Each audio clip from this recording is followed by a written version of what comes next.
This is the Oz report for September 14th, 2024. And let's start with Plex and Plex adjacent items as always. And for that, we're going to move over to the in-game client. Plex is racing, up. We haven't had a big sale this week at all. There's a pretty good sale in the real money store this week. It's the once per quarter 50% off Omega plus MCT sale. So if you this is a PSR if you haven't seen that. By the way, use code Oz in the Eve store if you're buying that sale, right? Just a little plug there. Plex, on the other hand, still racing, still going up. We're looking at prices here at 5.45 million without currently a big sale going on. So really quite massive, and there's apparently nothing stopping it. There's still very, very little Plex in the market, even though, yes, as a lot of people pointed out after last week's Oz report, of course, you can go to Delve or you can go to your alliance and still find good deals on Plex if your alliance is large enough to have a fledgling Plex market. But for those of you stuck in HiSec and JITA, where most of the Plex is actually still moved, Plex availability is not great and the price is incredibly high. Skill extractors, they are recovering because we haven't seen a skill extractor price sale in a while. I do expect one to happen in the new Eden store sometime soon. They haven't had one in a while, and they have been upping the frequency of those. So I do think that we are going to see a skill extractor sale sometime soon. And large skill injectors, we just had a lengthy discussion on stream about the prices of large skill injectors. And I'm going to spare you the long story, but the summary of it is, I think that skill injectors could be dropping a little bit more before they start recovering, just because there are a lot of skill farms out there. And even though right now, this all means that skill farming isn't profitable right now for people that are spinning it up on the 12-month Plex package, still there's enough out there to increase supply. And the fact that we have a summer month and a expansion that hasn't been hugely successful in drawing in players, the result is going to be that there isn't a lot of demand for LSIs right now until there's some change in-game content, or the summer is over, or there's a prolonged period of time where skill farming is not profitable, as it isn't right now. So I showed this formula earlier on stream. I can quickly show it here again. Right now, with the current prices of Plex injectors and extractors, there's a 400 million loss on skill farming if you're running the 12-month Plex subscription. So that's pretty significant, right? Now, there are other very, very big things happening this week in EVE Online. Let's start with the first one. And the first one is raw moon materials are down another 4%. And especially R4 moon materials. Those graphs look really, really terrifying if you're moon mining or if you've just spun up a lot of Methanox moon drills and are extracting R4 moons. So evaporate deposits basically crashed. Silicates, they've lost about half of their value since July. And if you look at hydrocarbons that didn't make the top 10 this week, still the graph looks absolutely horrifying. So we have a plunging moon material market going on, and it's only a question of time until some of these Metanox moon drills aren't going to be profitable anymore. But it shows you how the pickup is working. And Arhon, thank you for the rate of 95. Appreciate it. We're doing the Oz report right now, so we're not. I'll chat once we're through with it. So moon materials absolutely down in price, and right now there's no end in sight, and there's just a vast oversupply. And in the end, If you like to fly tier 2 ships, you know, or a bunch of other things in EVE Online that are relying on Moon materials, get ready for dropping prices just because there's an overabundance of raw materials right now. The other big story this week is basic minerals. There are 3 minerals that had huge movements this week. The first one, if we look at the items that were trending up, Mexallon absolutely went crazy. Right? There was a day that you can see clearly on the graph here that Mexallon was almost bought out in JITA, which is a big deal. This is a 50 billion a day trade. And right now there is a trade item, and right now there's less than 1 trade day available. And there was a day where it was basically completely gone. The price went up to 120 for an item that is typically worth 60 ISK, and I was able to liquidate a whole bunch at around 80. So right now, you know, there is an absolute shortage of Mexallon. It seems to be a very, very small group or one person buying out the market. It only took about 50 to 100 billion to buy that market out. But since it's so clearly happened on this one day, it seems to be just a coordinated activity. I think it's somebody probably using the Mexallon. I don't think it was market speculation, but you know, I don't know.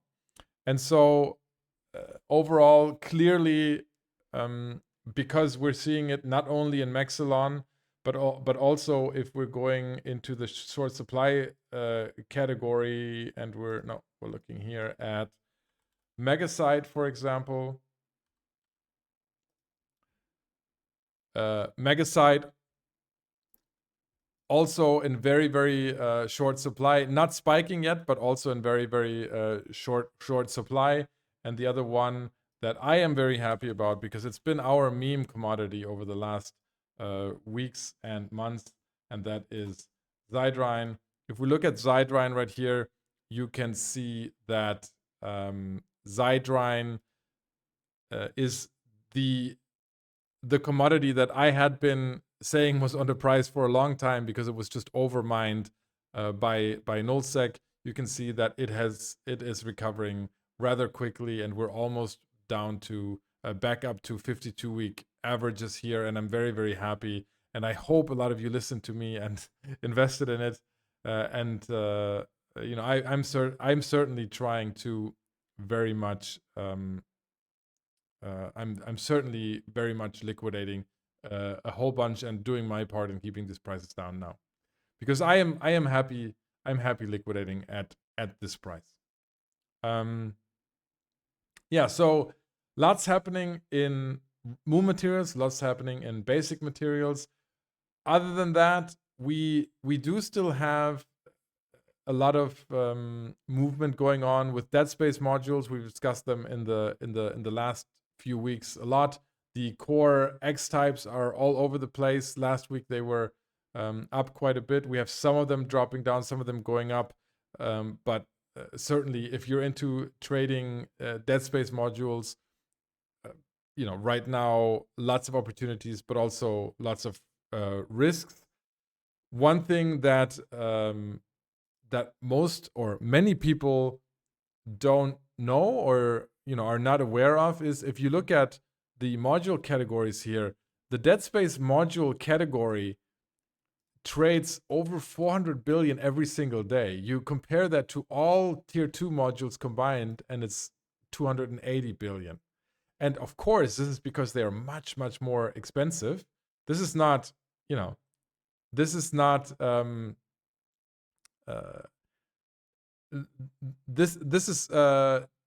this is not nearly the same amount of items, but overall, it is such a significant market that if you're into large scale trading, you almost can't get around Deadspace modules, especially because they are sort of cyclical and so popular that there's always opportunities to be had. Now, there's 2 more things I want to mention. One is structure. Okay, if we go to the top 10 items that are that increased this week the most. We have the Asterhus and the Fortizar in there. Look at this Fortizar graph. Okay, Fortizars right now, there are only 3 left in the market, and the cheapest one is 17 billion.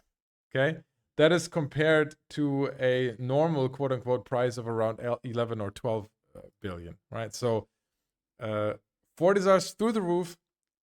If you happen to sit on a Fortizar, definitely a good time to liquidate them. I'm assuming a lot of them were blown up over the last few weeks. You do see a lot of kill mails on Zekiel of Fortizars, possibly also related to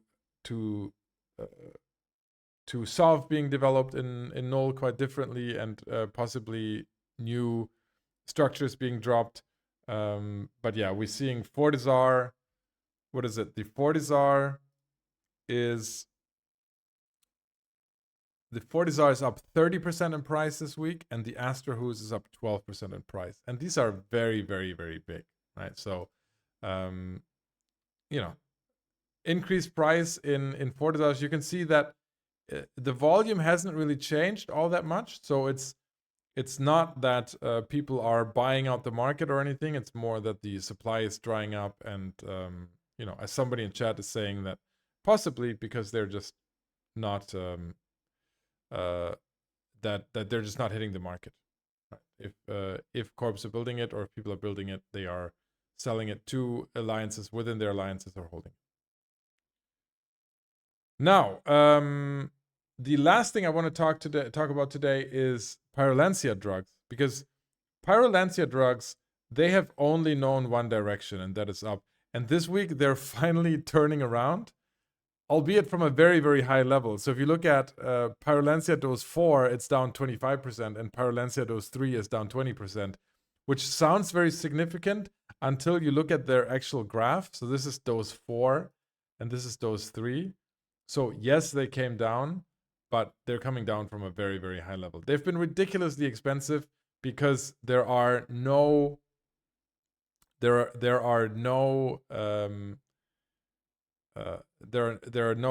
events dropping them. There are no login rewards that are dropping them like they used to, or the events do drop them, but they're far and few between. And so there's just not as many as left as there is demand. But clearly, at some point, there's a line where people are just not going to buy these, right? A dose 4 for 100 million is significant. And yes, you're getting a few percentage point of damage, which can be game changing, but still, 100 million for a Pyrolantia dose 4 is very, very massive.